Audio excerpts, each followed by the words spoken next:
This is an ABC podcast.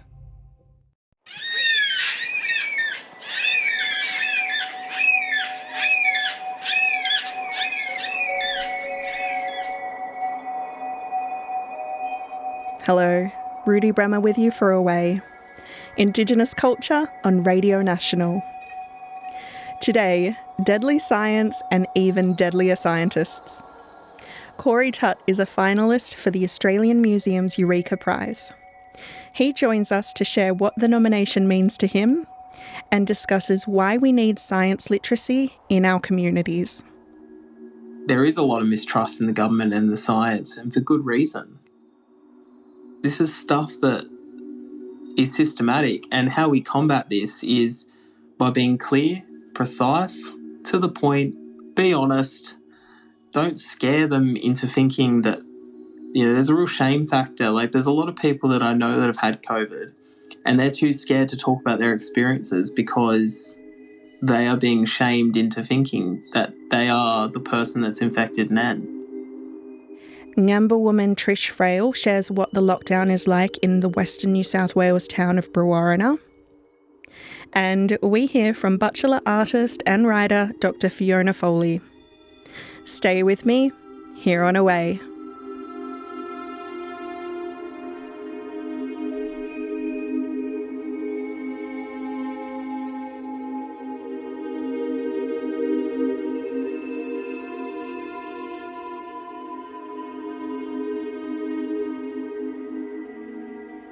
Dr. Fiona Foley is a renowned Butchulla visual artist and writer. And recently, she's been putting a spotlight on a brutal part of Queensland's history that saw Aboriginal workers being paid their wages in opium.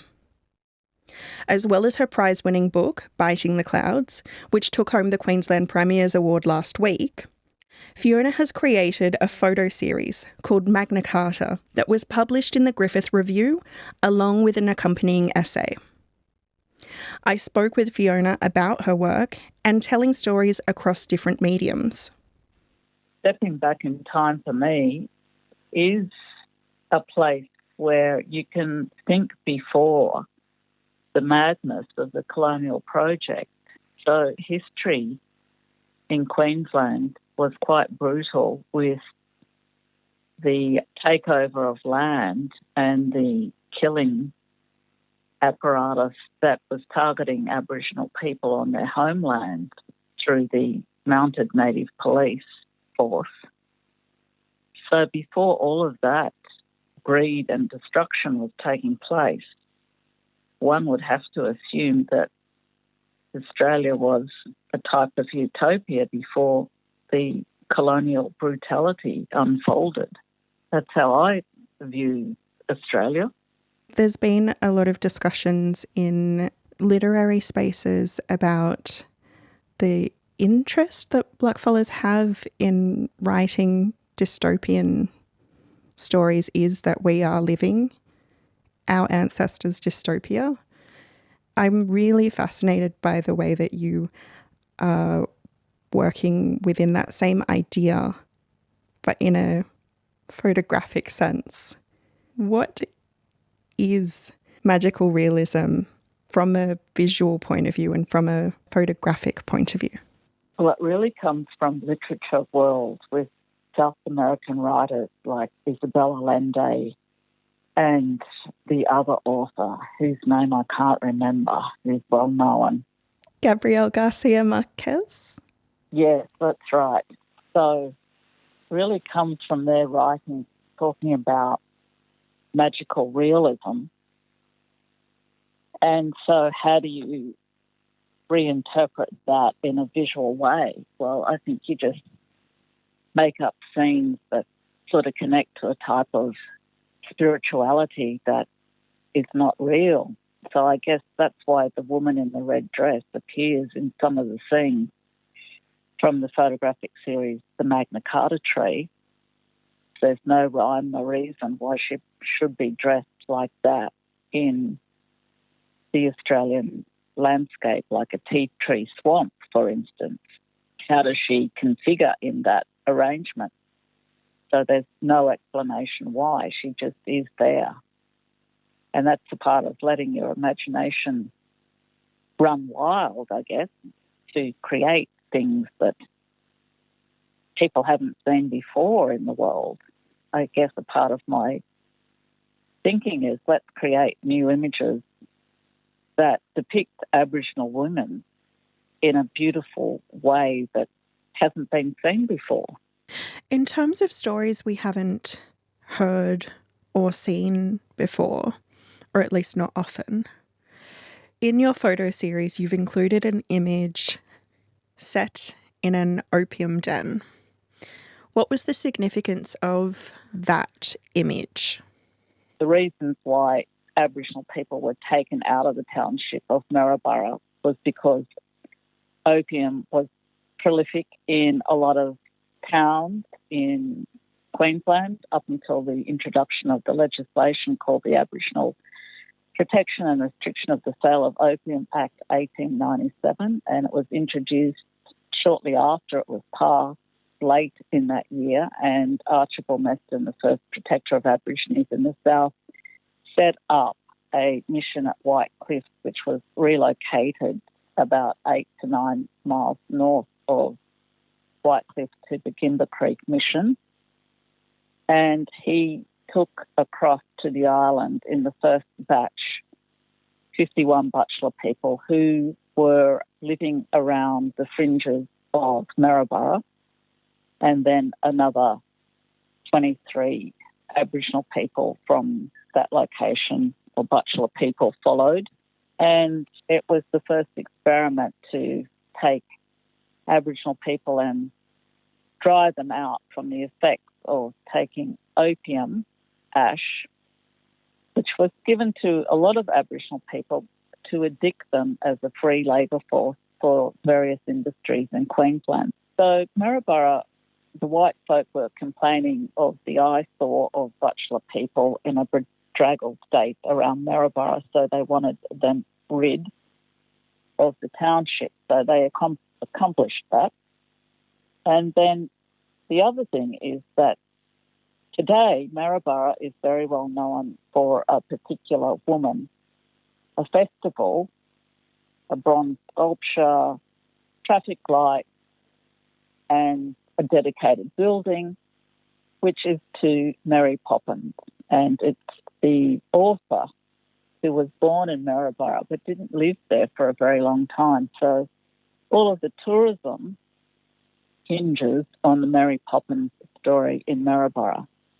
The story of opium and Butchulla people in Maryborough is practically non-existent. It's a continuation of writing Aboriginal people out of history, which I object to, and that's what invigorates me to do the work that I do, either as a writer through the academy or either as an artist making photographs.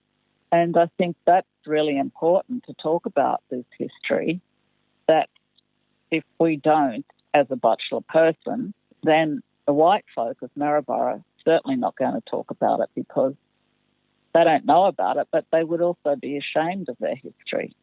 It's such a brutal thing for Butchulla people to have gone through. Do you get people kind of pushing back about like why you as a Butchulla person would want to acknowledge it? No, because most people pretend. They don't read what you've written. They don't connect the dots that you make as a visual artist. It's all this other realm of non-acknowledgement. Therefore, I don't have to deal with it. It's another form of silencing, put it like that. Aline Morton Robinson, the well-known academic, talks about it as disregard. So there's disregard. If there's disregard for the work and the writing and the looking and the conversation to engage, then it means that it's another form of silencing that can quite easily happen in white society today. So you go to Hervey Bay and there is signage along the esplanade, but it's a history of Butchulla people that's shared with the local fauna and fauna on the same signage. The same thing is repeated with the signage on Gari on Fraser Island. Butchulla people share the signage with the local flora and fauna. Go to Lake Mackenzie, one of the tourist beauty spots. Butchulla people share the signage with flora and fauna. This is a layer of thinking about tourism.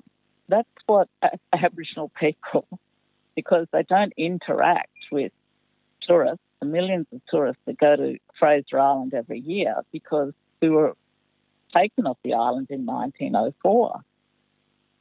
We're not allowed to build houses there and live anymore. So most tourists don't have an opportunity to meet a Butchulla person. So their only interaction is with the signage at these beauty spots on the island. Lake Mackenzie is just one example where a signage exists. But how degrading is that? We're lumped in with the local flora and fauna. And that's the level of tourism that currently exists in the state of Queensland. Like, I would love to be able to do public, big, $1 million projects on Fraser Island, public art projects, but, you know, there's no money available for that. So there's always this cultural denial of what they will profile and what they won't profile. They will profile Mary Poppins, but anything to do with Butchulla people on Butchulla country has to go through all these loopholes. Because you work across different mediums, do you find that people are more open to challenging narratives when it's photography or when it's writing? Or I haven't found writing over, you know, the creative arts to be this or that. I think you still have an impact, whether it is one level of expression or another level of expression. I think they can work hand in hand, hence the article in Griffith Review, which is both the written word and the photographic series. So I think that works really well together. I think they both add weight to the level of engagement by a readership or an audience to a gallery. I think they're equally weighted. Dr. Fiona Foley speaking with me from Queensland. This is Away, Indigenous Art and Culture on Radio National. You're here with me, Rudy Bremer. Growing up, Corey Tutt loved lizards. As a young fella, he moved around a lot, but lizards in the backyard were a constant. And when his pop gave him a book about lizards, his interest only grew. So it shouldn't be a surprise to hear that Corey went on to become a science communicator and the founder of an organisation that provides science resources, like books, to kids in remote Aboriginal communities. It's called Deadly Science, and they've been named finalists for the Australian Museum's 2021 Eureka Awards. I spoke to Corey about Deadly Science and why we need to foster science literacy in our communities. When I founded Deadly Science, I knocked on every single professor's door in the science faculty pretty much at my university, and majority of them said it's a bad idea. And now majority of them support it. The thing that changes for me is that I never did this to become a really famous person or to make $1 billion. In fact, I spent my own money doing this. I worked with these kids in Redfern and Waterloo, and the community know that I've been working with their kids for a really long time. And, you know, our people are the first scientists. People go, oh, you know, that Pascoe stuff, you know, Aboriginal people weren't scientists as white people. I go, you know what? For a long time, up until the 90s, Aboriginal people were employed by the New South Wales, the Victorian, the Queensland, the Northern Territory still employs Aboriginal trackers to rescue people in the bush, just like you. So, you know, if you're not going to say they're scientists, then you should probably go to the bush and perish. Why do you think there is a resistance to the idea of recognising our knowledges as scientific? It's a thing done to control us, to make us feel like less. You know, you come from the country whose first people invented bread, who looked at the stars and predicted weather. If you can't find that cool, then you've got problems. And they're not my problems to deal with, and I'm no Dr. Phil. And for me, I think that there's so much of our culture to be proud of for all Australians, not just mob, but all Australians. We've got structures in Australia that are older than the pyramids. Budget Bim down in Victoria, or the Warrena fish traps, which is like the original eBay, right? Because all the mobs used to meet there and they used to trade the aquatic life and trade stories and songs, right? For me, I need to take those lessons that I've got and I need to share that, because I need to make a difference, and that's how I do it. These awards aren't recognition for me. They're achievement, but they're a responsibility, and they're a responsibility to make it possible for kids in community to believe they can win a Eureka Prize, to believe they can be a Young Australian of the Year. If I have to have some difficult conversations along the way, then I'm going to have those conversations. You've mentioned the Eureka Prize and you are a finalist for this year. What has it meant to you? Look, it's a tremendous honour to be nominated for Eureka Prize with Team Deadly Science, and a lot's gone in to get here. A lot of myself, stuff that I wasn't probably prepared to share with people. Our people don't normally win these prizes. To an extent, it's we're not known for being scientific people, but in all respects, our people are the first scientists, and we love science. We've got a natural epiphany with science because we've been doing science and we've just been calling it something else. We've been calling it caring for country. The thing for me, if I was to win this award, it's not about the personal accolade. It's about what I can do with the award. The kids that are sitting in classrooms, the kids that are dreaming, that there creates the hope. When you give people the power of education, then you give the people the power of science, which is hope. And for me, if there's a young kid out there that sees my experience and sees Deadly Science and says one day, you know what, I really want to be a scientist, or I really want to start my own Deadly Science, then that is the greatest benefit of all. Something that struck me while you were talking about the importance of fostering a love of science in community is that we're experiencing a horrific health event. And part of the problem that I think our communities have been dealing with is that because there are less voices that we as a community trust, because you're a science communicator, I wanted to get your thoughts on how that can be combated, how it can be. The combating of this misinformation is just by being accurate with your information in the first place and being better at communicating. I wasn't alive for the polio pandemic, right? But most of our grandparents survived that because we're still here. And that was combated purely through vaccination. Meningococcal, people still get it, but combated through vaccination. The other thing is, for me, and the thing that makes it really hard for me, and especially in this world where I'm caught between two worlds, I'm caught between the world of white academics that don't understand community and being someone that is connected with community, is that there is a lot of mistrust in the government and the science, and for good reason. You've got to remember, our people had Aboriginal people in Australia had a nuclear weapon dropped on them in Western Australia. So you can understand why they don't trust the government. But when the government comes out and they criticise a fella for, who got released from prison for travelling and visiting his family when he didn't know he had COVID, and the fact that an elder passed away and they release his criminal record, it just develops mistrust. What is COVID got to do with someone's criminal past? It's got nothing to do. COVID doesn't care. You could be a saint and you're still going to get COVID. So that kind of stuff needs to change in the reporting, and also accurate reporting. And, a lot of our communities, especially out west, have thought that they've been forgotten about by this government because it was only a year or two ago they had no water. I donated to a GoFundMe page to provide water to Walgett. This is stuff that is systematic, and how we combat this is by being clear, precise, to the point, be honest.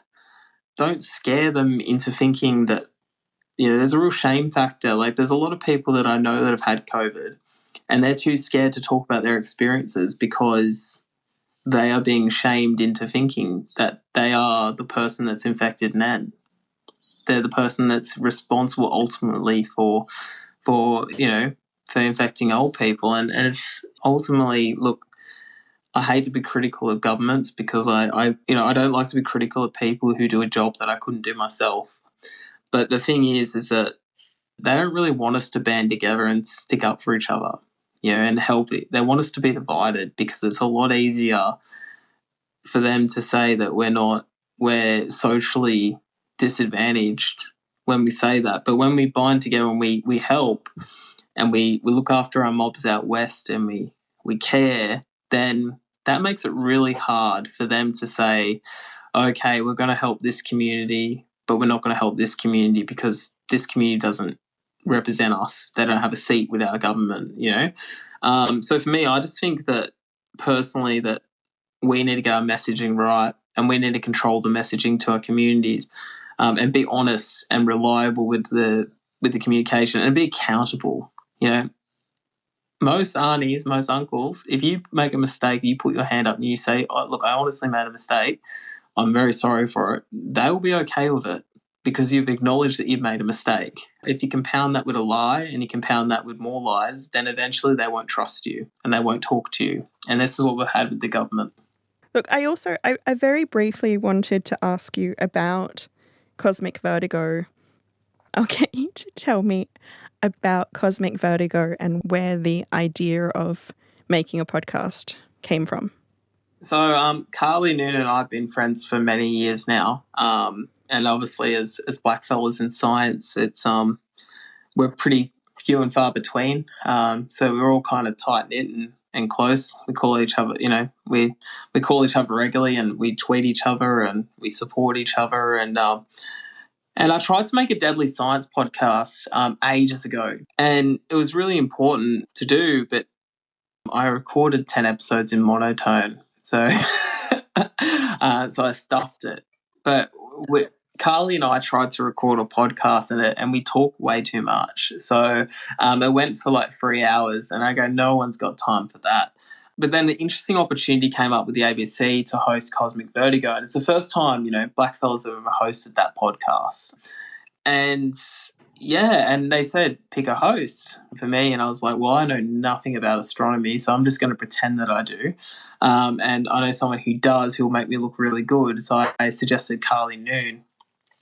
And sure enough, we went and we made this podcast, and, it grew from there. And then, I've always had a love for sort of science and the stars and astronomy, but I'm not an astronomer.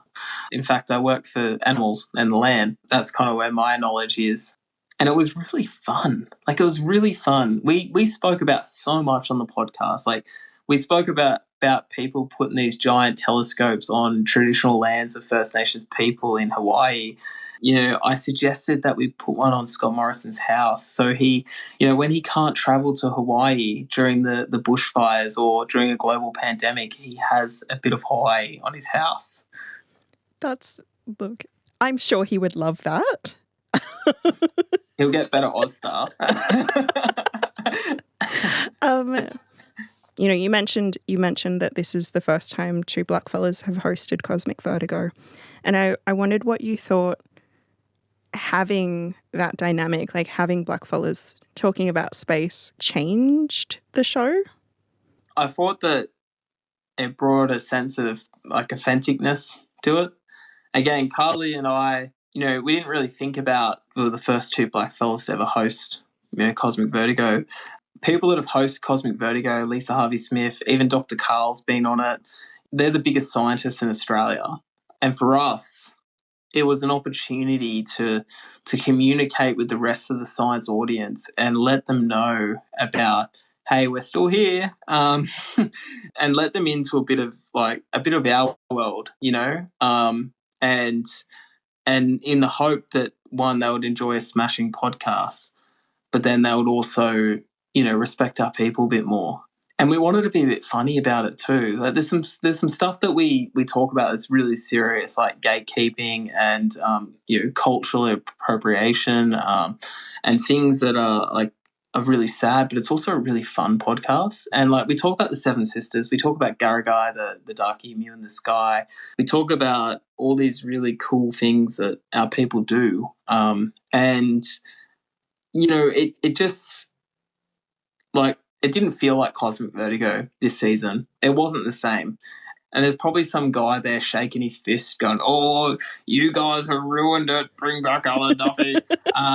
But for the majority of the feedback, it's been really amazing because people have listened to it and they've been like, "Wow, I really like space now." That's the big thing for us. And just the pride. Like, there's so many proud people, like Aboriginal people that we've never met. Some people I'm related to. They've been listening to it and they've been like reaching out. Schools have been listening to it, which is probably a bit inappropriate for them, but you know, but we've been getting it. You know, it's been a moment being able to share. And again, we might not ever like do this again, but at least we've made it worth it. Corey Tutt there on sharing the beauty of science in our communities and the way in which blackfellas were and still are scientists. He's been shortlisted for the 2021 Eureka Prize held by the Museum of Australia and is the co-presenter of the ABC's Cosmic Vertigo. Look for it on the ABC Listen app or wherever you get your podcasts. This is Away. I'm Rudy Bremer. For the last month, Away has been checking in with mob around Western New South Wales to see how they're coping with the current COVID-19 outbreak. Today, we head to Brewarrina, about an hour from Bourke. Luckily, Bree hasn't had COVID cases yet, but the lockdowns are taking their toll. Trish Frail is a Ngamba businesswoman from Brewarrina who says lockdowns have been hard in a cultural sense. This is the word from Brewarrina. Hi, I'm Trish Frail. I'm from Brewarrina and I'm actually a Ngamba woman. I'm in my shop. My cafe is called Thali Ngamba. Thali meaning Sangawena and Ngamba meaning my clan. And we specialise in native foods. I opened up in March of this year. So we've been going pretty good and then COVID hit. And now it's like, so we're struggling to survive. My daughter is actually helping me pay my staff wages, and if I didn't have her, I wouldn't have been able to survive.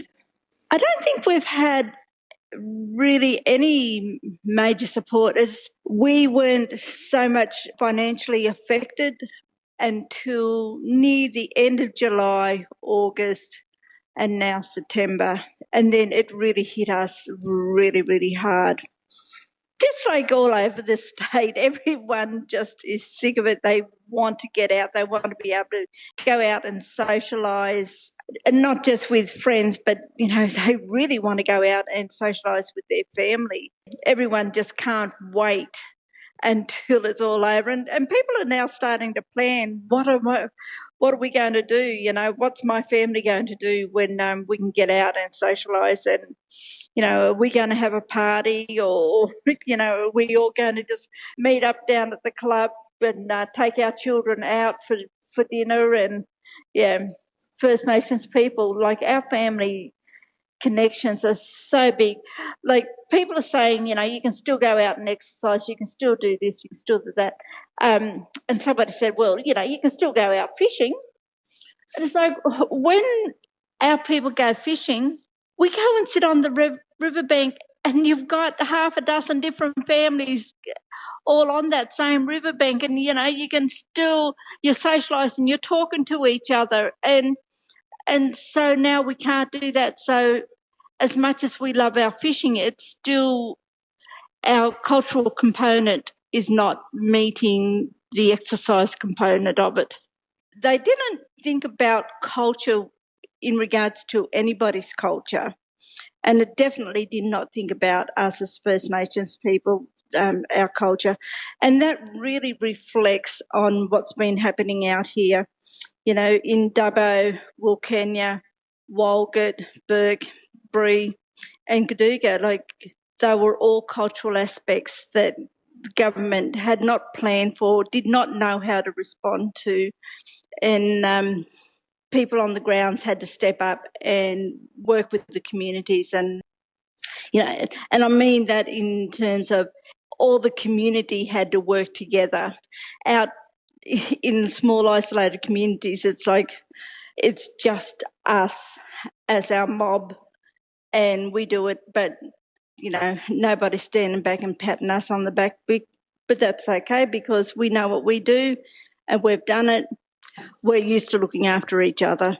Myself, for example, I ran a donation campaign because I wanted to say thank you to all the health workers and to provide them with a free cup of tea and, something for morning tea. And so I ran a campaign for that and raised a fair bit of money. And I've been doing that now for the last 4 weeks, and I try to do it every Tuesday. There's extremely good information getting out here in Bree, and that's to do with the health workers. They have been absolutely fantastic. Dan Kelly, he's just been an amazing. He worked for 12 days straight just doing COVID testing and putting out information. Him, Mello, Retta, all the guys from the AMS and the doctor surgery, and Heather Finlayson from the hospital, they have just been amazing. And then you've got all the other community organisations that have stepped in, and they've gotten hampers for the community just to help people out, because all the family is at home, so therefore all the family's eating twice as much as what they normally would eat. So it's been good that all the organisations and the Shillingsworth families, they've also been helping out. But we've all been getting in there and doing something for our community, which is just absolutely brilliant. After the pandemic's over, I'm so looking forward to my children are going to come home. We all love Bree. It's our cultural ground, and we just love the fact that, you know everybody. We love our river. We love our fish traps. Like we just adore our river, and the fact that the rainbow serpent also lives here in our river. We just love Bree, and we used to live away from it, but we'd always come back, and then we'd move out again and we'd always come back. And I've been back for quite a while now, and I don't think I'll be leaving. So I just love my town. I really hope that people do get vaccinated, and if they don't get vaccinated, just please stay safe. It's really, really important that we all are safe. So I'm Trish. It's been lovely talking to you. Hopefully you'll be able to come to visit Bree when the COVID pandemic is over. That was Ngamba businesswoman Trish Frail with the 5th instalment of our audio postcard series, The Word. You're listening to Away on Radio National. Mulong is a traditional name given to Victor Stephenson. It means spirit. You might know Victor from his work with traditional knowledge and the application of that to fire and land management. But he also has a love of music. Victor says music, art and country are all part and parcel, all a part of life. During the devastating wildfires of 2020, a song came to Victor. So he banded together with 6 other independent musicians, including his partner Natalia Mann, to make a song. ABC's Carly Wallace spoke with Victor and Natalia about the song at their home in far north Queensland. Nah, there was no process. It just pours out. So you just sing the song, it just comes out, and then you write it down. And that happens all the time, You get on the guitar or something and you start playing music and you go, oh, that was fantastic, and then you forget to record it or you forget to write it down, and then you go back an hour later and it's gone and you go, ah, damn, that was so good. I guess Great Land was one of those ones that didn't get away.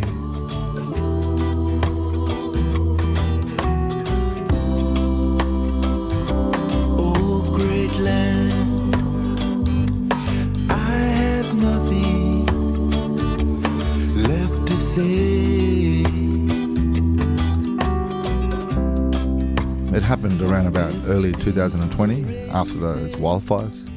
Hearing people down south and what was going on, and travelling down myself and being involved with those communities in the past with all that fire management, I was right immersed amongst it and feeling the pain in the landscape, because I'd been across a lot of that landscape with the traditional owners from those areas. And then the COVID came along, and that pandemic, and that dampened people's spirits even more and stopped a lot of projects from happening and people from doing things. And I just felt that people were starting to wake up a little bit, and I started to notice that they were starting to see that the answers in the landscape, and we need to connect with the land more, and we need to listen to Aboriginal people more about their solutions through their knowledge, and that is thousands of years of experience. So Great Land was something that was an emotion that I was feeling at that time through all of that. I wanted to share that with people. I wanted to give them something that was light and something that was beautiful from the landscape, but also a message and inspiring people that there's an exciting time ahead of us, and we all need to get busy and get to work and do that together in respect of one another.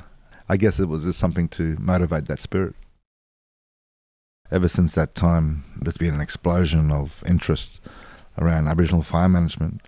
And there's a big different world now since doing this work over the last 20 years or so. And that's really stepped up the game for Aboriginal Australia and for a lot of communities. Started to get motivated and get out on country and really take up that challenge of getting more involved in managing land, and not just in managing land to stop wildfires, but also seeing it as crucial for cultural revitalisation and for health and opportunities around education and employment.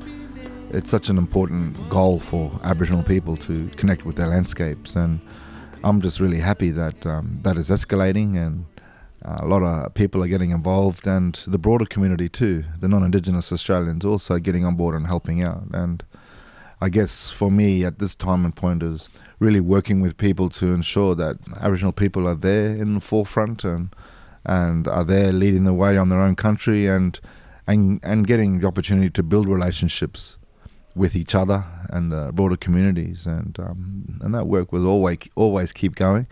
We have Fire Sticks up and running, a community non-for-profit organisation that is really doing well to support the initiative, and it's all about empowering the communities. Can you tell us a little bit about that relationship between this role of training, leading, being on country, and then how you sort of build that relationship between that sort of role and something creative and beautiful? Well, it's all about the ceremony. And when we look at traditional knowledge systems, the ceremony is a really important part, that song, that dance, that storytelling. Even in modern sense, that's also channeled through technology and videos and instruments or whatever it may be.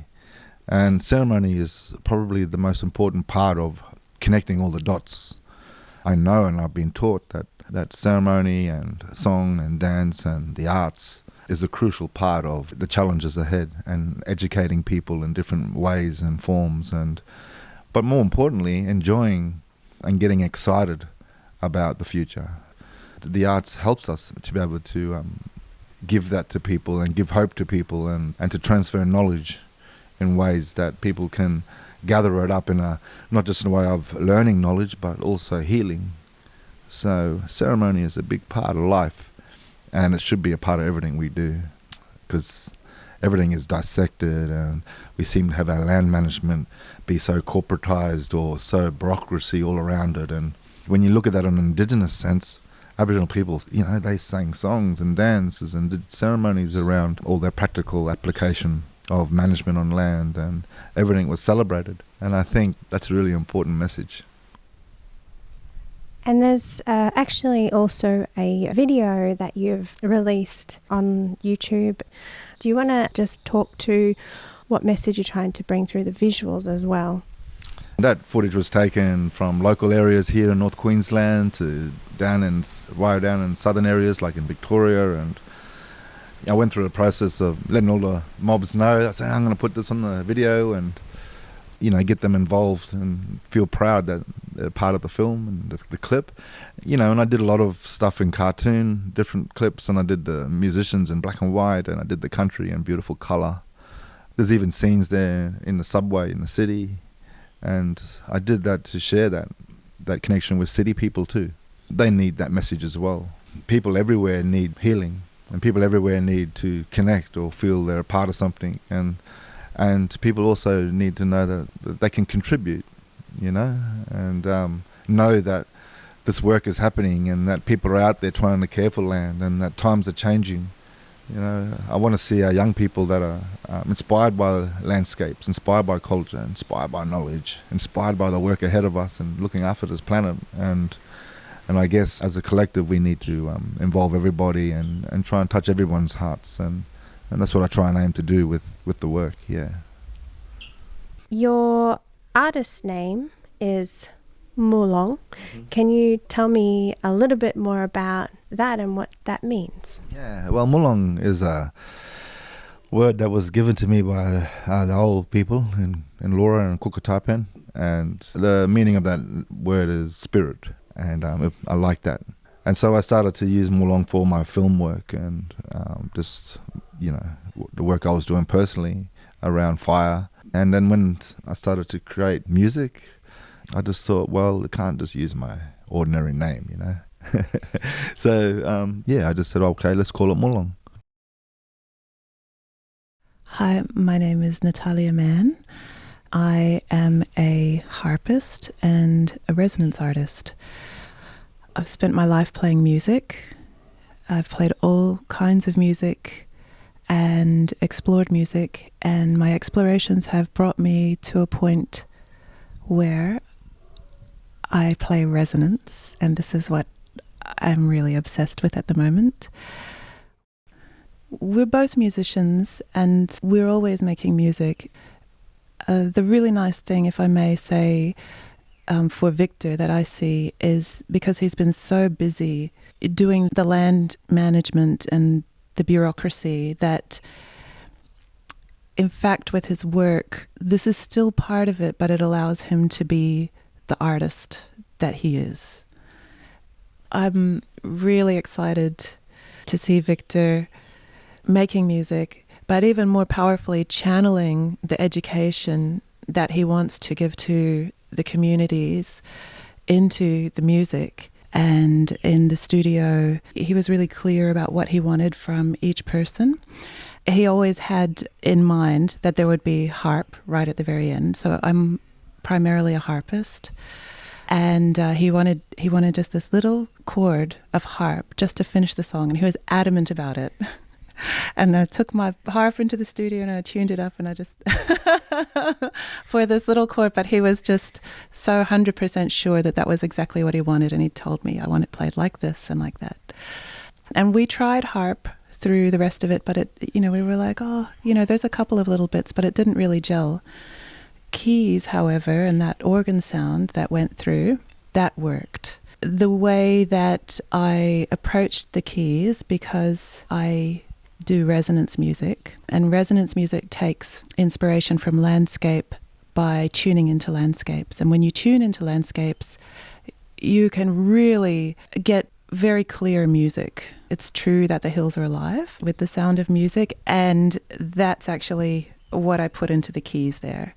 And it was when I just thought of the mountains and those mountainous landscapes going up and going down, and I just followed those patterns, and I imagined that in my mind, that's when the music really gelled with the piece.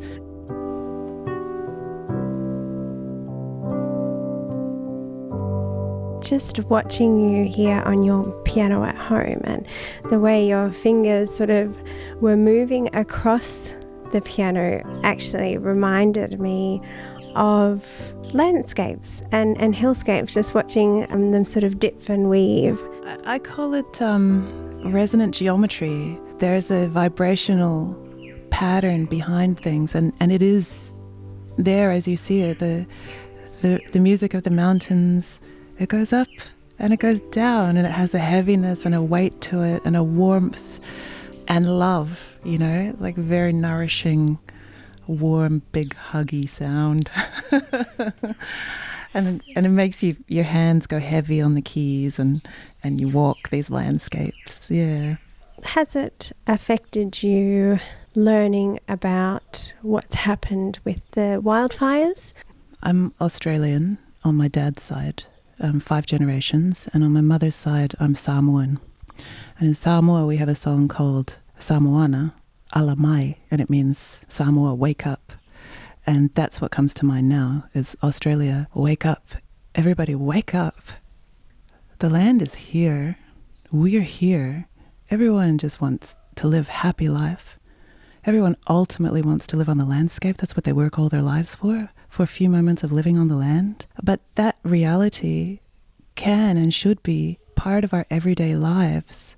If I may say, there are so many rules and barriers put in place to prevent us from living that reality. But a lot of that is within our own minds and within our own cultural belief systems. As artists, our role is to comment on culture and to challenge culture.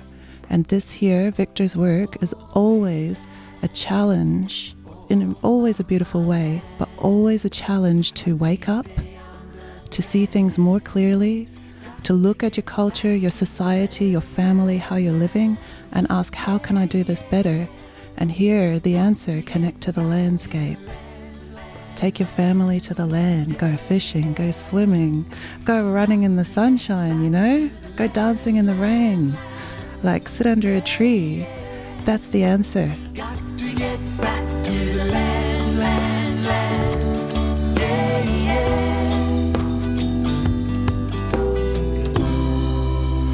Oh, great land. Oh, mama land.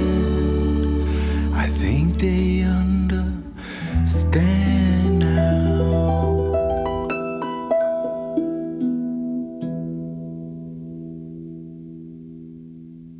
That was Victor Stephenson and Natalia Mann speaking with ABC's Carly Wallace. You're listening to Away, and it's time now for Word Up. Bukulba means happy. Word Up, bringing you the diverse languages of Black Australia, one word at a time. Kinagai, Birluin, Walter, Kalang, Badjili, Ngalungir, Bambach, Dianye, Injamara, Guram, Mijal, Raipiri, Ngaraguche Nama, Gani Warangung, Munyip, Domaninialka, Wakaniniana, Wardadowia, Ngundingi Dangan, Wukuk, Kuwayu, Delkup, Diepa, Murupuk.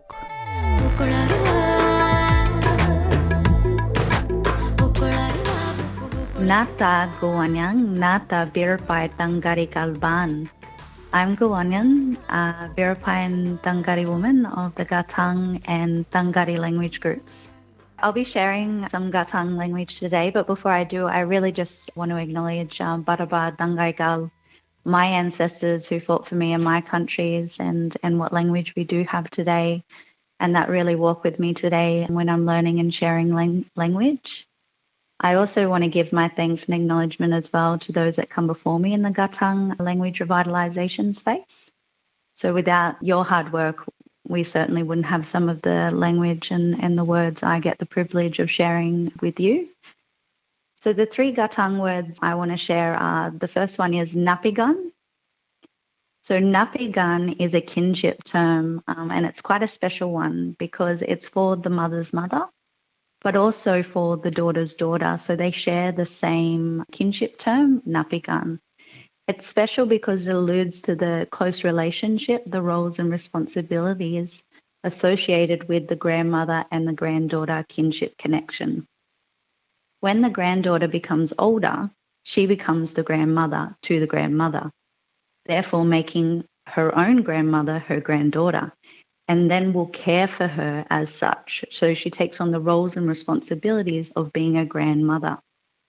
And the grandmother then becomes the granddaughter and assumes that role. So the second language word I wanted to share was Naranga. Now, Naranga is a really, really special word in our language. It's about a practice that we have, which is around deep listening. So it's about deep listening practice for deep knowing. It's a similar concept to what Dr. Miriam Rose associates with as Dadiri in their language group. And it reminds us to be in deep listening with our country and our kin, and not just on this eye contact level or listening with our mukuls, our ears, but to be listening on a deeper level. It's about connecting on a deeper level for a greater sense of knowing. So the very last word I wanted to share was yukuma. Yuku in Gatang is heart, and ma is a verbalizer suffix or a tag that we use to verbalize our nouns. So yukuma is like saying heart doing. Yukuma is an engineered word in the Gatang language for love. So I offer this word in recognition of one of my countrymen, Jay Saunders, who recently received a new yuku and is undergoing a really long healing journey. So if you could have Jay in your thoughts, that would be awesome, as Jay is a very loving man within our Biripi community. So it's definitely a word best associated with him and his family at this time. It's one of my favourite words, yukuma, to love. Everything comes alive when you start to speak language on country and, you're doing culture on country. So it's about sort of activating the environment around us and being able to connect, have a closer connection to our ancestors and our old people and how they conducted themselves in terms of culture. Barabanaya, my mum, she's absolutely amazing, and she's been in the language space for quite a long time, and she's really inspiring because at the moment she's actually doing a PhD in language where she's looking at the use of gesture when teaching the Gatang language in terms of acquisition and retention. So does our hand sign language support the retention acquisition of Gatang language? So that's really inspiring, and she's sort of creating a space for us younger ones to step into in language revitalisation space. I'm Gawanyang. I shared with you 3 language words in Gatang, and I hope to see you soon. Kapu. Nanimbu.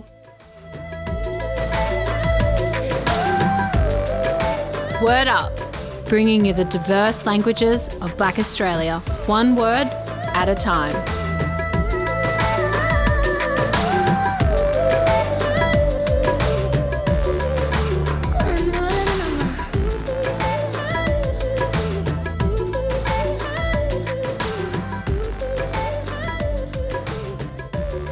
That was Gawanyang Moran sharing some of her language, Gatang.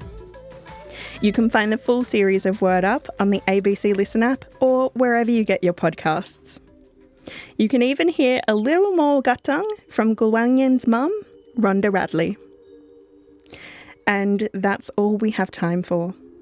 Away is produced by Jerome Commissari and me, Rudy Bremer.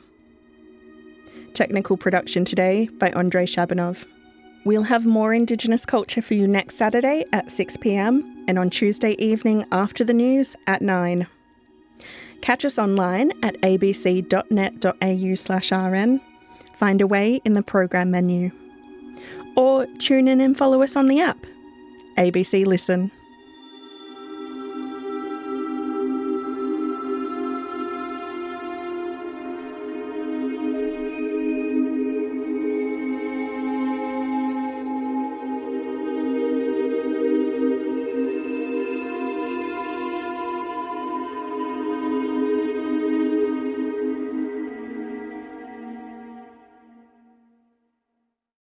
You've been listening to an ABC podcast. Discover more great ABC podcasts, live radio, and exclusives on the ABC Listen app.